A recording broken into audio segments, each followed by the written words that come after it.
I have got a cool guest with me. His name is Oleg Laskin. He's a security consultant, works with some really big companies, some small companies, medium companies. This is a pretty cool episode and a little bit of break from normal business stuff and normal marketing stuff that we typically talk about. Alec's been in this cybersecurity space for 25 years. I'm going to let him kind of give his bio, but he's been in it for a very long time. And he's what we consider an ethical hacker. He is a friend of mine, and he's also a Russian. So I very often make fun of him as being my Russian hacker friend. So, but the cool thing is what he gets hired to do is to break into businesses. They literally pay him to hack into their stuff, and then he gets to tell them how he did it so they can improve their security. Now he does this for some really huge companies. He's got some agreements for privacy. He's not allowed to say some of them, but Fortune 500 companies, giant companies that we all know, publicly traded companies. And I've heard some really, really cool stories. And Oleg, I'm going to let you kind of take it over. Just tell us a little bit about yourself and your backstory. And thanks for being here too, by the way. Of course, yes. Thank you, Micha. As Micha mentioned, Oleg Laskin. Just a little bit of, background who I am and where I came from. Born and raised in Russia. So, as Micha said, I'm a Russian hacker. Actually, I should have worn my Russian hacker shirt, but You got hacker. You got most of it right. I know I got it almost right. I started in IT back in the mid '90s, back in the modem days, 33.6K modems. Kind of started there, moved into kind of deeper into technology, and about 15 years ago, dropped myself into the whole world of security. Right. So at first it was a hobby, then sort of became a job, and then it just kind of becomes part of your life at some point. Right. So you kind of start thinking differently. You starting to evaluate the world differently. So that's kind of where I am today. As Micah mentioned, my job is ethical hacker. I manage a group of hackers as well as actively involved in ethical hacking, also called penetration testing. And we do kind of a full range of services, anything from consulting for wide range of businesses on their security. We evaluate what is it that you do, how you do it, are you doing it securely, what are some of the risks, try to evaluate, find what the risks are, can suggest a solution. Here's what you need to do based on what we find, right? From penetration testing perspective, that's probably the funnest part of the job is the company's Honestly, and not to sound too bad here, or like my mind is in the gutter, but I'm going to. But just the name penetration testing sounds kind of fun. It really sounds like a Michael Scott "that's what she said" moment. Like every time you say it, I'm like, oh, that's what she said. We could probably do the whole podcast on how IT and security has a lot of terms that sound. Oh, it really does. It really does. So would you just as a primer? Because I mean, I know what ethical hacking is. Would you define ethical hacking versus regular hacking for someone that just doesn't know? Of course, absolutely. So there are really three types of hackers, right? The common term is there's the black hat hackers, there's the white hat hackers, and then there's something in the middle. We call them the gray hat hackers. Starting with the black hat is basically people who do they're criminals. Basically, they have a certain set of skills, as Liam Neeson said, but they use them for bad. That's the people who are trying to get stuff. They're trying to steal stuff. They're trying to hurt people. Part of my passion is, I hate bullies, and to me, those are the bullies. Those are the people that go after you. Online bullies, essentially, kind of, right? Yeah, exactly. I mean, they're the ones that try to go after regular people, after the businesses, but at the end of the day, people are the ones that are suffering. So this is why I do what I do, why I have my passion. Ethical hackers or the white hat hackers, what we do is we basically do exactly the same thing. We use the same tools, same techniques. We're in the same circles. But we do it with the permission of the company. Not just with the permission. Typically, a company has to request our services. So we would never just try to break into a company and then send them the bill. That probably would actually be hacking if they didn't ask you to, wouldn't it? That would exactly be it. Yeah. But not only do you get permission, though, your intent is to actually help them as a result of it. Because you break in and then you tell them how you broke in, so that you're exploiting their weaknesses and allowing them the opportunity to fix those weaknesses. Is that right? That's correct. So what we usually one of the biggest things I try to explain to all customers is not the pen test that's important; it's a report. Right? The report is the most important part of any engagement. and that is where we tell we tell the customer, this is what we did, this is how we did it, this is where all the weaknesses were identified, and most importantly, this is the risk of it. How deep can we go? If we find one vulnerability, essentially a weakness in the system, what can we do to exploit it, and how deep can we go? How far can we go?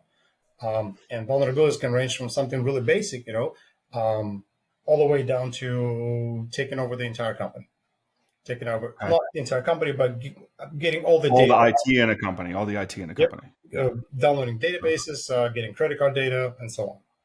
Yeah. And and just thinking out loud here, and so I don't have data sets that are anything like that, but I mean, from the things that I manage, website data, it's very bare minimum. You're talking about a lot of personal data, very bare minimum, and then if you get into larger companies, you might be processing credit cards, taking credit cards online. And so now you can start doing that. And then you could share credit card numbers with people, and then you could start selling those credit card numbers off to the black market or whatever else you would do with it, that kind of stuff. Is that what would happen? Pretty much, yeah. It's credit cards, it's data, and also ransomware. Right, ransomware is kind of a big term that's been thrown around. There are multiple types of ransomware.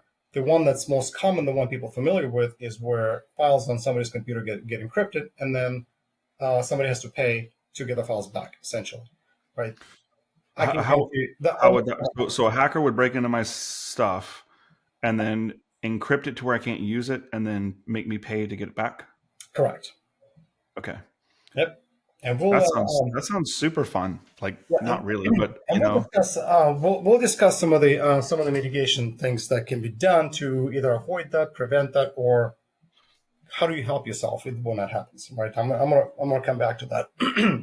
And then other types of ransomware is where data is stolen, and the hacker then says, "Hey, I need you to pay me money, or I'm going to release that data," and that is your customer data, credit card data. I've seen news stories like this, especially with celebrities stealing celebrity personal information and then making them pay fees, or they release it online. I've seen some stories like that. Absolutely. The most recent example is 23andMe. You may have all heard about this, about the story. 23andMe was broken into, and hackers stole something like, I don't remember the exact number, but it was in the millions of customer data sets. And then they turn around and they told 23andMe, you're more than welcome to buy the data back, or we're going to release it. When 23andMe refused, part of the data was released. And that's kind of their MO. They're going to release part of the data and then part of the data, and then eventually Well, dump because if they release the whole thing, they have no chance of getting any money. So they would probably release, like, it'd almost be like a hostage situation. They release a little at a time. The second they release all of it, there's no point in paying them. Pretty much, yeah. There was another example that everybody may have heard from a few years ago is Ashley Madison website that was broken into. Oh, I remember hearing about that. Yeah. Yep, that's exactly the situation where they It stole. wasn't that, and I don't. There's some kind of dating website, wasn't it? If I remember It right. was, right. It was a dating website that encouraged cheating. So Oh, lovely. yeah, Great. so the Okay. data is really private. People do not want that data to be released. And hackers offered they demanded ransom. When they refused, the entire database was dumped. So Wow. there was thousands, hundreds of thousands of names. Some of the prominent. I remember there was a general. There were some people in the Senate. Wow. So a lot That's of names. crazy. That's crazy. Yep. Okay. So let's. I know. We talked about this before, but you were going to offer. Well, actually, hold on a second, because I don't think I remember we talked about white hat and black hat, and we talked about some things that happened. But what about the gray hat? You mentioned that a second ago. So What is the gray hat? the gray hats are they're hard to define. There are people that work for legitimate companies and they might do some legitimate work, but because they have the necessary skills and low ethics, they do some other black hat work on the side, right? So Ah. number one, number two is they might hack the company just because they don't like it, right? They might not have any criminal intent, but they're environmentalists, right? I wouldn't call them terrorists, but they're just there for the lulz, right? They're there Hmm. just to cause havoc. Okay. So I want to talk about the things that I see, and I by no means do what you do. Like you think you know what I do already. I build websites. I do digital marketing. I have small businesses, mostly contractors. Um, And some of the things I've seen in my career, which is almost 20 years, you've been at it 25 years, I'm just under 20. Some of the things that I've seen is people getting their domains stolen. So someone finds a way to log into like their GoDaddy account or their domain 101 or wherever they bought their domain. They'll steal their domain, hold it as ransomware, right? Uh-huh. Or they will take their domain and point it to a website that they own, which is going to some sort of nefarious website. So like imagine you're a small business, like a local, contractor. You got a lot of traffic going to your site. Someone steals your domain and then they redirect it to their website now. Now, all of that Google traffic that's going there, your customers, your leads, everything's going to there and they get redirected to some other site. And that other site tries to steal your information, do God knows what. I have no idea what they're trying to do. I've Yep. seen that happen a bunch of times. So that's security weaknesses in their domains. And then most commonly, I see people's websites that get broken into. And I know that we as a service provider take that very seriously. Like we use a service called WP Engine, WordPress Engine, and they are hosted on Amazon Cloud, and they have a ginormous technical security stack on top of it. They have DDoS, which is like a domain protection layer. I know you know what that is, but other people listening probably don't.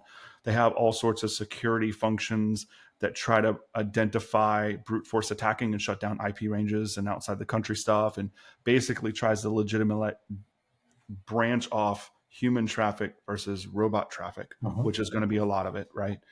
And then because a lot of hackers use tools, they try to identify tools and they try to block that. And I'm sure it's not perfect, but there's some attempts. And then I know that they also do like backups. So having backups on your web server. So if something does get hacked, you can like restore pretty quickly. Um, so that's what we do.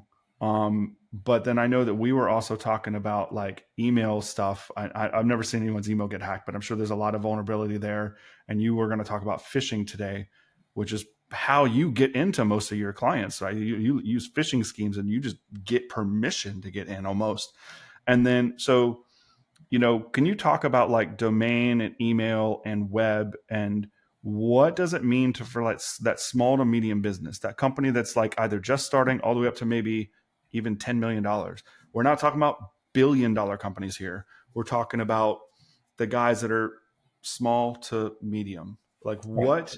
what are their risks, and then what can they do to help reduce and mitigate those risks without spending the hundreds of thousands of dollars it costs to have like a freaking ethical hacker team come on board? Right.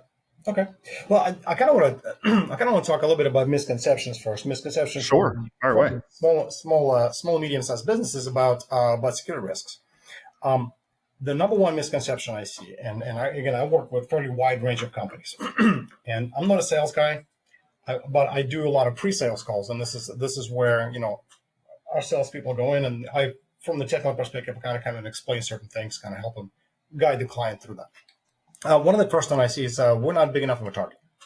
So a company that might have anywhere from 3 to 10 to 15 people, right? They're like, listen, we don't have a lot of money. We're not a big target.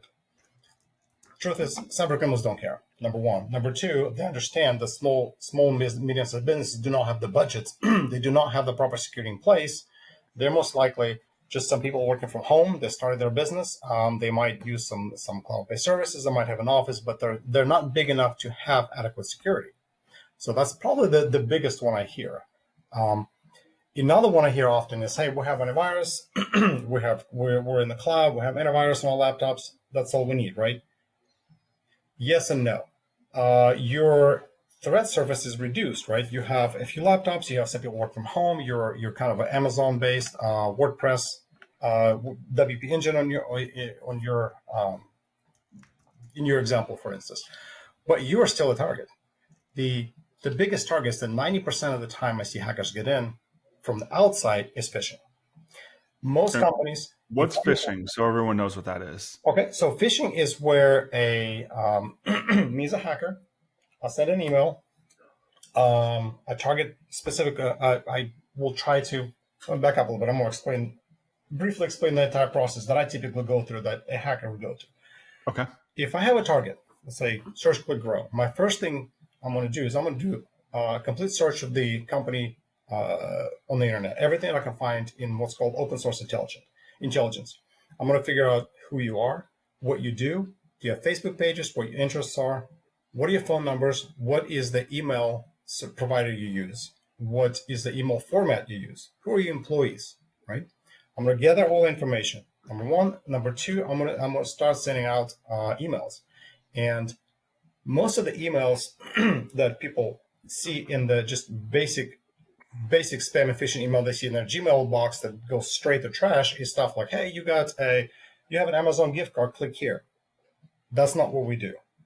We will target you specifically. That's probably like some really low quality. I wouldn't even call that hackers. Those are probably just spammers. Exactly. Yep. Yeah. The high quality hackers, what they're going to do is based on research that I've done about you and about the company, I might send an employee an email that would look like it came from their boss and says, hey, I need you to work on this report. I need it to get done immediately. I will try to pressure. I use high pressure situation that people need to do something right now. I might even not tell them to click on stuff, right? I might tell them, hey, again, I'm your boss.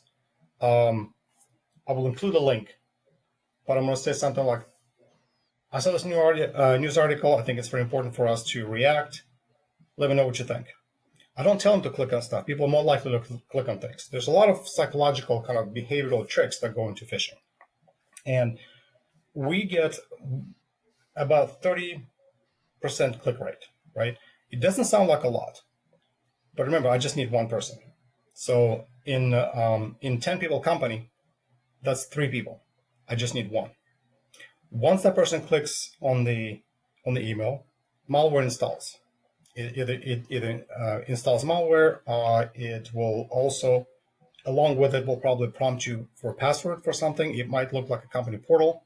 I might make it look exactly like Facebook page or exactly like Office.com login. Whatever service you use, I will make it look exactly like that portal. I'm going to use cloning software, and I will probably buy a domain that sounds similar to yours.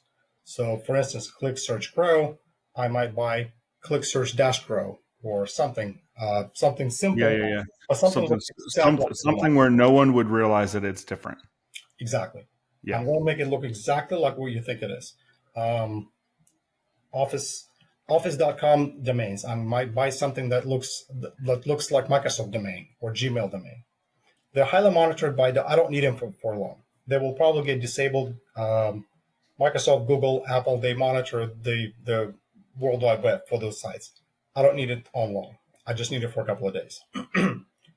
Once I have your credentials, because I prompted you for them and it looks legit and you typed it in, and the malware is installed, I have full control over your computer. So you basically, to repeat that another way, you would create a fake email that looks real, using some psychological tricks, make someone click something. And again, these aren't the crappy ones that are like, click this button to get this $1 million from this Nigerian prince. This is like really, really, really looks real. And they would click a link. It would look like maybe their company portal or Facebook page or whatever. They would put their username and password in, but of course now that just gives you their username and password because it's not actually Facebook or actually the company portal. Then you take that information, then you actually log into their Facebook page or their portal, and now you can take control of all their shit. Pretty much, yep. And not only do I have access to your computer, and now because I have access to your computer, I'm inside your network. If you're in the office, I all of a sudden have full access to your network, even though I am in South Korea, or Florida, and you work in California. And I have your credentials, and one of the things that people do often is reuse password. If you use password 123 in Facebook, there's a very good chance you use the same thing to log into your domain name service. Well, most people use the same username too.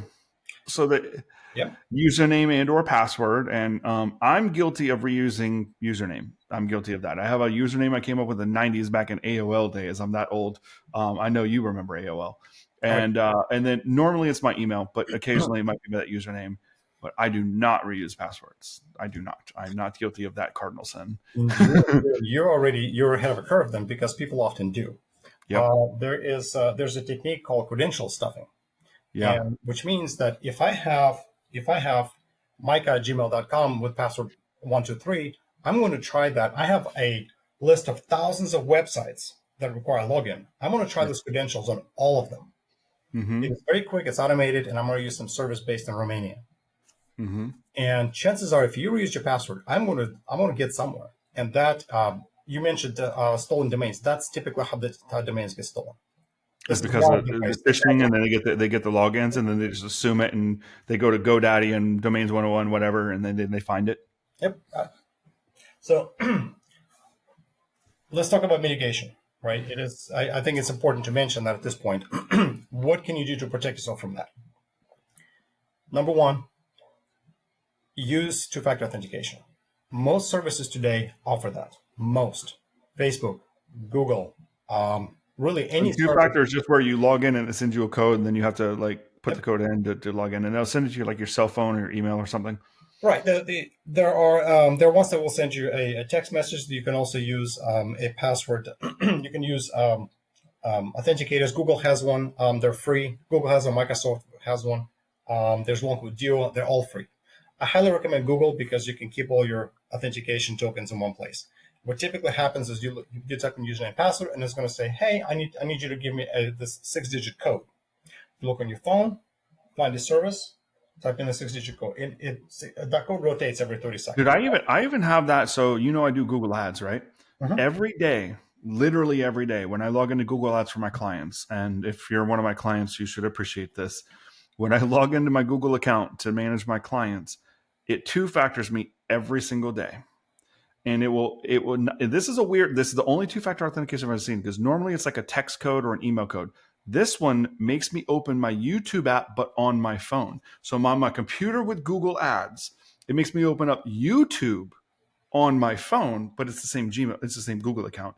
And then YouTube pops open a code inside of YouTube. So it's not only a two-factor code, but it's a two-factor code in another app, like Google Ads and then YouTube, like completely different apps, which is strange but cool. And I have to two-factor in like every single day. And I think Facebook actually went to that model as well. And also, I mean, I guess to answer the argument that might come up, or the question, like, what if I don't have my phone? It usually provides multiple methods of the authentication. This is number one. If you don't have your phone, there's usually other things that it offers, right, including backup Gotcha. codes. If you lost your phone, you have no access to your phone, you have no access to anything. When you sign up for the service, it usually gives you 10 backup codes. You can just print them out, keep in your drawer at your house, right? Do not keep it at work in your drawer. Um, so that's number one. Multi-factor authentication. As a hacker, when I see that, I usually go and run something else because I can't get it. There are ways around it, but they're not technical ways. There are still more psychological ways, right? And this is where that what you're saying, clicking a button on your phone, is better than a text message, right? Because I might still be able. I might text you first, say, "Hey, I'm Bob with so and so. Whenever you receive some code, text it back to me." There are ways around it. Mm. Having a phone, having an actual app you have to click on, or having a code that you have to type in from the authenticator app is more secure. But if you don't have that available, SMS is better than nothing. Um, Number one. Number two, if you don't reuse passwords, right? Make passwords more complex. Passwords really need to be 14 plus digits and completely random, and use upper lower digits. I use And I especially use characters. I use LastPass. What are your thoughts on that? Yes, and that's actually I was going with that. So there are two prominent ones. I use LastPass personally. There's also 1Password. That's Uh huh. also a really good solution. They're pretty much equal. They're free. Um, there's a little bit of you can add a paid service to those that just adds the ability to like share it with Yeah. don't share your passwords, but you can share that account, like for example, with your family, right? So they can both use the same account. Yep. And you can set up a separation to where the passwords are completely separate, where you have yours, your spouse has another one, the employees have another one. So definitely, password managers are highly, highly recommended in addition to 2FA. There's Yeah. a I lot mean, I love LastPass because it like so for anyone here that doesn't know what it is, like Alex said, it's a free tool. You create one password and account, and I have a 32-digit password. No shit. Like it is long. of phrases. It's crazy long. Now that password, if you can get in there, you deserve all my other passwords. But that password is really long, and to get into it, and then once you're in it, I create like a bookmark for this website with this username and this password. And every time I make a bookmark, the LastPass tool actually suggests a new 16 plus digit alphanumeric password. And every time I make a bookmark, it's always a different password. Every single time it's random. Exactly. Yeah. Just as an example, the reason I said complicated passwords or 14 characters or longer, if you have an 8-character password, no matter how complex it is, I have a special gaming laptop that will crack that 8-character password in about 60 seconds. Really?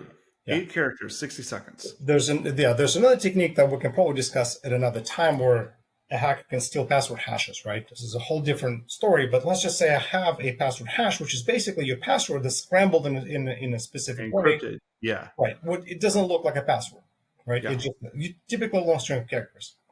An 8-character password takes about 60 seconds. 10-character password might take a couple of hours. 12-character password, again, and this is just, we're talking about my gaming laptop. It's not even a specifically designed machine that crack passwords. 10 to 12-character password, maybe a day, but I will crack it. When you get to the 14 to 16 characters, we're talking possibly weeks of cracking, especially if it's a completely randomly generated password. Wow. Then I might never crack it. Wow. So, now, what I recommend, I like a 32-character password, but you have to write it down if it's random. And then I don't. Having security. Let me ask you this, and let me see if this is secure or not. So I was taught this trick Tell when me I was. Tell me password. I'll tell you if it's. I'm not going to tell you my password, but I'm gonna give you a hint of how I made my password. So when I was in the Air Force, our network, we had to have 12-digit alphanumeric passwords that were reset every 30 days, and you could never repeat one ever. It somehow kept a string of old passwords, and you were not allowed to repeat them. So one of my bosses was like, "Look, all you need to do is you need to make like a picture on the keyboard and draw that picture on the keyboard, and then hold shift and then draw a different picture on the keyboard. And all you need to do is think about the picture, not the characters." Is that a good idea or a bad idea? It definitely adds some randomosity. Mm-hmm. But it's not as good, but it's still not completely random, is it? It is random. Mm-hmm. Because I mean, you're essentially adding entropy to this, where I would never know what you did unless you use QWERTY. Those are usually the right. So like what I'll do is I'll do like a V shape or an A shape or an align shape or whatever, and I'll do part of the shape without the shift held and part of the shape with the shift held, and then when you're done with it, it crosses a number and a symbol at some point, and so you have upper and lowercase letters, and you have at least one number and at least one symbol. I like it. It's a complex method. If you're used to that, that's great. I think that once you get the kind of a cadence going of doing that all the time, you can probably get used to that. Well, I don't really do that anymore because I use LastPass, but I did that before LastPass. What I usually recommend is passphrases, right? And you can make passphrase one of the two ways. Either have a song in your head that's your favorite song. Pick a random set of words from somewhere in the middle of the song. Don't do the beginning. Yellow Submarine, man. Let's do Beatles, Yellow Submarine. How would we do this? Right. I don't know. I don't know the lyrics, but let's just say you pick a phrase that you remember. Okay. And type in that phrase. That is your password, even without complexity. If that phrase is 32 characters long, without capitals, without numbers, without special characters, without capitalization, I will probably never crack it. Because so like we all live in a yellow submarine would still be like near impossible to crack. I would probably crack that because I bet that's on my password list. So we crack passwords one of two ways. One is password lists. I have gigabytes of commonly known passwords, and then I'll run through that. Machine will run through it in seconds, and then it'll run through iterations. It will be like password 123, password 1234, and so on. Number two is completely randomly generated password. It will randomly generate a string of characters, try it, generate the next one. It will probably never generate your passphrase ever randomly. And there's a very good chance that I'm logging out in my password list if it's 32 characters long, because it's just unfeasible technologically for me to crack it. It's like, think of having 1,000 monkeys typing on 1,000 laptops, coming up with a book, right? How long would that take? Thousands of years potentially. I will never crack a passphrase that's very well known to you, but it's very long and will never come up randomly. So it's just one of the recommendations that I usually like to say. Just add a number somewhere in the beginning, add a number in the middle. Just because some of the websites require having complexity. So capitalize it first, add a number at the end. I don't recommend using capital password 123 exclamation point. It sounds complex, but obviously we know about it. So Yeah, I'm pretty sure that's one of the first 10 guesses that you would probably use. right. Yeah. Okay, so we talked about number 1 and number 2. What's number 3? So from the protecting yourself, backup. So you've mentioned backups. Mm-hmm. One of the things for again, we discussed ransomware earlier, where data gets stolen or encrypted. Stolen data, you can't help that, but encrypted data, make sure you have backups. Test them regularly. Make sure your backups are working. If you're an individual, if you're a small company, a couple of people, use cloud-based backup. There are really cheap solutions out there. There are free ones, right? At the very least, back it up to USB drive. Mm-hmm. Make sure that USB drive works. Back it up to 2 USB drives, because you don't want to be in a situation where your data is encrypted and USB drive all of a sudden doesn't work. Backups. I heard this thing I in data management. I heard this thing in data management years ago. 1 is none and 2 is 1. That's like Yeah. that's kind of the data summary. Like if you're dealing with data like websites, video, anything, right? If you back it up to one place and that one place is your reliance, 1 is none. Doesn't Yep. exist. You Yep. might as well consider it lost. Agree. And having 2 copies effectively statistically is the same as having 1. Yeah, I agree. I mean, there you can even get special backup drives that will have Mm-hmm. 2 drives that are mirrored. Yeah, Right? called raids, aren't they? Like Yeah. raid, and you Right. get 2 drives. They basically you drop it on there, and it puts the same thing on 2 different drives at one time. Yep. I It's think called I love those things. RAID 0 is a mirror drive, right? And that Yep, basically, I mean, you can pick one up on Amazon for about $100. Get 2 hard drives that will cost you, for decent size, about another $100. yep. And $100. if one of them fails, it's still there. Yep, and it will be multi-terabyte. You will probably not exhaust that data for a few years to come. Lastly, there's again, there's so many recommendations, but this is just the top 5, right? So we talk about 3. Number 4, software updates. Make sure that everything is updated. All your Yeah, applications, your web applications, servers, laptops. but I mean that would literally be everything from operating system on your Oh, laptop, your web absolutely. browser, your website applications, like literally everything, right? Everything, yes. If you're not running something like WP Engine, if you're running your own WordPress, right? You just bought an instance of DigitalOcean and you create your own. Make sure you update your WordPress instance, all the plugins, all the themes. Themes are hackable. Plugins are definitely hackable. Most of the time, if I'm Dude, I get a half a dozen people coming to me a year or more, sometimes as many as one a month, come to me. My website is hacked. What do I do? I need you to fix it. And I yep, have to manually go in. And now I'm not a hacker like you, but I know how to hack into WordPress just because I work in WordPress so much. I can exploit some SQL vulnerabilities and I can get into the back end. I can create an admin user, then I can log in, and from there I can restore shit and put everything yep. back the way it's supposed to be. But like, yeah, most people make a WordPress site, leave it, never touch it, and then wonder why 2 years later it's hacked. And what's interesting, I And mean, yeah, all the recent versions of WordPress will tell you, if you log into admin interface, it will have an alert. Hey, update your stuff. yeah. But people just don't do it. Like, hey, I'll get to it later. You can't get to it later because I'm going to get into it before you do. It's hacking WordPress is so trivial today. We have automated tools that just click a button and it Uh-huh. automatically creates an admin on that server. Yep. Yeah. So, last one, training.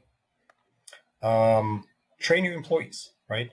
There are myriad of tools exist for free or really cheap to provide security awareness training for yourself and your employees. Watch the videos and make sure you keep it up to date. Make sure that it's not a basic video that just says don't click on stuff. There are training courses available that provide details that will provide examples of what it looks like, what not to click, what to look for, how do you avoid that, and plan for your incident. This is kind of goes along with that. It's sort of number six, but kind of goes along with the training, incident planning, incident response planning. Um, Bigger companies, large enterprises, they spend millions of dollars on incident response planning. They have a Yeah. plan, they have a recovery plan. Even for a small business, at least have a plan, right? You can download templates. You can download free. Internet is so big today. There is just so many free resources available. Basic incident plans templates are available. It will tell you, here is the top 10 things that might happen to your business. Here's what to do to prepare for it, right? Do That, you think that you and I could maybe follow up and create that top 10 list and share it with people later? oh, absolutely. Okay, that'd be awesome. I have one more question for you because we've been talking a lot of bit about like what you do, how you break in, and we talked about some tips. One of the things that people might be asking, because and you kind of alluded to this earlier, like I'm a small business, not going to happen to me, doesn't matter to me, no one cares about me. But I've seen it happen, and I've seen it destroy businesses. What are some of the risks, not from a Fortune 500 company, but from a small to medium business? What are actual things that can happen to them that would wreak havoc on their thing? And mostly for a lot of these businesses, is going to be lead flow and reputation and with their customers. Like what around that with their website, email, and domain, maybe even social media. What would happen if someone were to take control of those things, and what would the implications and risks for that business be? If I were to hack someone's social media or domain or website or email, what are some of the things that could happen to that business because of it? Well, I mean, starting with the obvious one, you lose money. If you don't have backup of your data, if somebody got a hold of your data, encrypted it, stole it from you, deleted it from your drive, whatever they did, you no longer have access to your data. You don't have your customer accounts. You don't have your accounting. You're lost. It will probably take you weeks, if not months, to try to restore that from whatever other media you might have. Maybe you wrote it down somewhere. Maybe you have some handwritten notes. It's money. Compliance, right? If you if you take credit card, there are huge fines from PCI Council. PCI is the it's a credit card people, right? I don't remember exactly what it was. I forgot what the acronym stands for too, but the PCI compliance is basically like your business being able to take a credit card. I know there's one misconception for this, if I may interject. I see this all the time because I build websites. So most people, when they build a website, they may be using a SaaS software like their CRM or QuickBooks or some sort of accounting software to collect payments, or maybe they have an e-commerce payment method on their website that they take payments with, and they think that other system, because that is PCI compliant, that it automatically makes them PCI compliant, and that is not the same thing. The software tool that you use might be PCI compliant, but that doesn't mean you are. If you have vulnerabilities, you can still break PCI compliance. Correct. There are ways to avoid it, and again, this is we could probably do a whole podcast on PCI compliance for small businesses, right? Maybe we will sometime. That sounds fun. Yeah, I mean, I probably spent the last 5 years doing PCI, Hmm.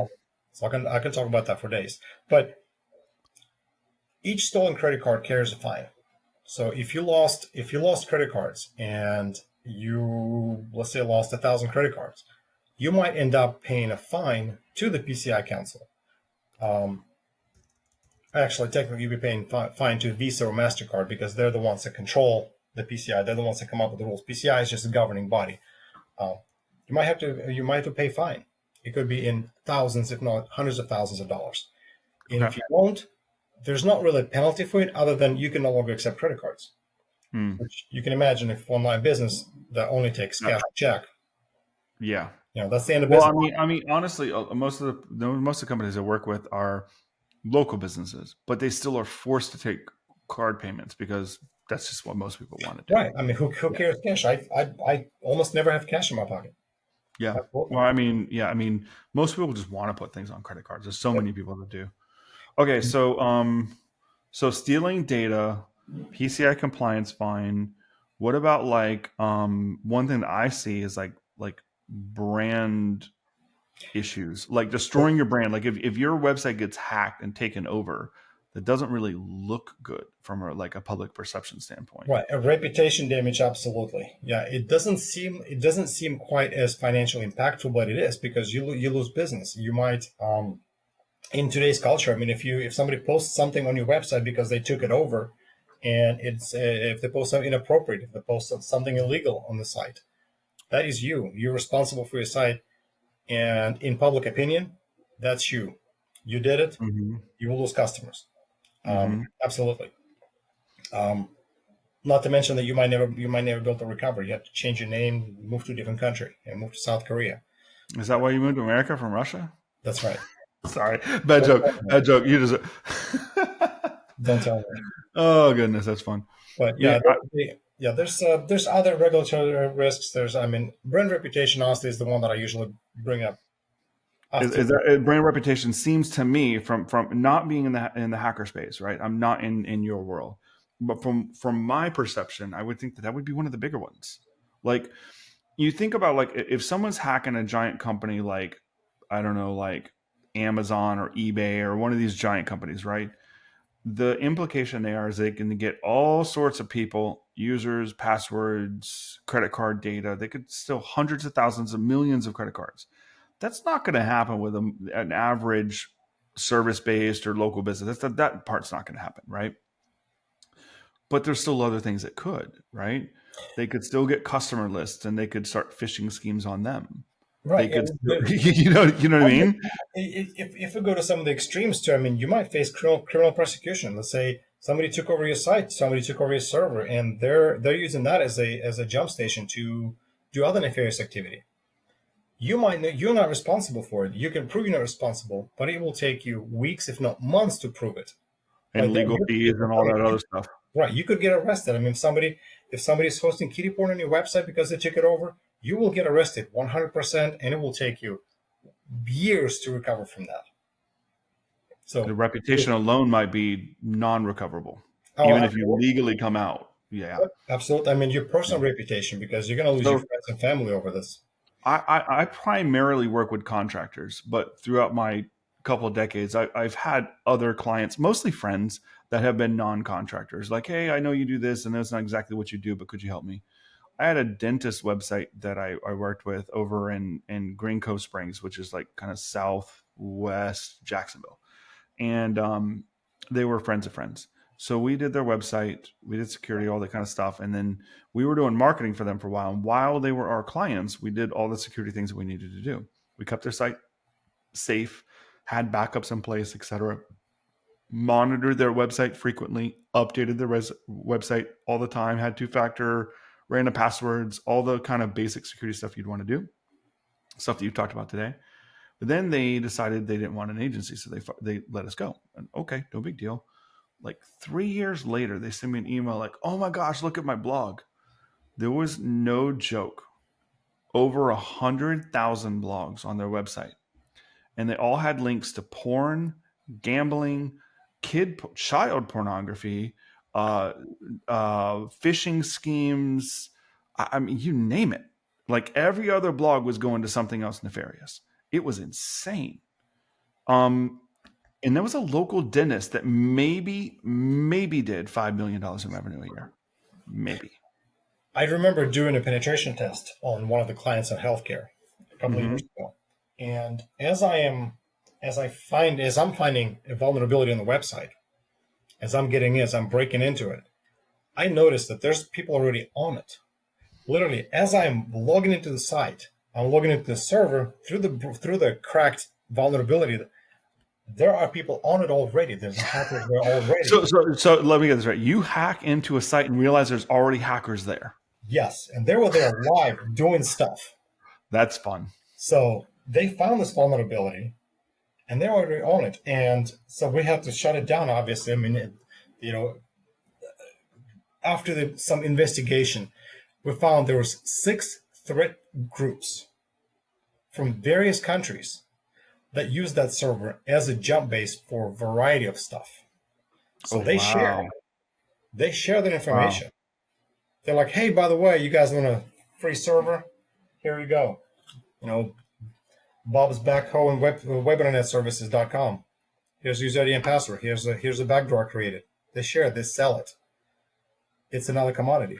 Criminals on the internet do not have a lack of criminal activities. They will, if they can capitalize on it, if they can monetize it, they will, and they get really creative. Yeah. I mean, what it looked like with that dentist example, it looked like they wrote these blogs to capitalize on local SEO traffic, which this company did. And they were redirecting these blog traffics to various like gambling and poor sites. And I'm assuming, I didn't look into it deep enough because I just restored from a really, really old backup, but I'm assuming that it was like affiliate links and that they're probably getting paid some sort of commission for the traffic and things like that. You know what I mean? Might have been dollars, but you added up enough times and it's there. I'm one of those weird people that likes to go through my Gmail spam folder, Mm-hmm. and I don't try this at home, but what I typically do is I use Linux operating system and I open those links just to see what it does. Right? It's a safe. Because you're trying to reverse engineer the hack. Yeah. Yeah. I'm trying to see what it does, and most of the time, yes, you're absolutely right. It's somebody's blog. I get a lot of those links. It's somebody's blog that is redirecting me somewhere else, which will redirect me somewhere else, which will then either install malware on my machine, prompt the password, simply redirect me somewhere where they get paid for clicks. Again, wide variety of things that they could do. Gotcha. Well, I mean, that's a lot of tips. Would you are there any final thoughts of like how you can a small business could small local business like contractor service-based businesses especially can is there anything else that we can do to help mitigate those risks? Any tools or practices other than the password, all the other tips that you gave? Is there any final parting thoughts we can give to these guys? I mean, my final thought is really it's educate yourself, right? It's lack of Education. knowledge, lack of understanding of risks, and lack of understanding of not just vulnerabilities, but what are some of the issues that are present? What is your issue? Know yourself, right? If you know yourself, if you understand your business, if you understand where your vulnerabilities are, you are much better protected. And of course, all those other things you got to do. That's awesome. That's awesome. Well, guys, I appreciate you guys joining us live, and for those watching the replay, appreciate you. Drop any questions you have here. We'll try to get back with you. Oleg, awesome chat. Appreciate all the advice and the expertise. 25 years of IT security distilled in about 40 minutes is pretty freaking awesome. Maybe we can have another follow-up chat and talk about something more niche. But until then, guys, we'll see you later. Take care. Bye-bye. Thanks. Bye-bye. Hey, if you found this video helpful, please like and subscribe. If you're looking for help growing your contracting business, I invite you to join my free community. In there, we go live with amazing trainings, share resources and downloads, plus you get free help from me and from peers. That link is down below to join, and we'll see you in the next video.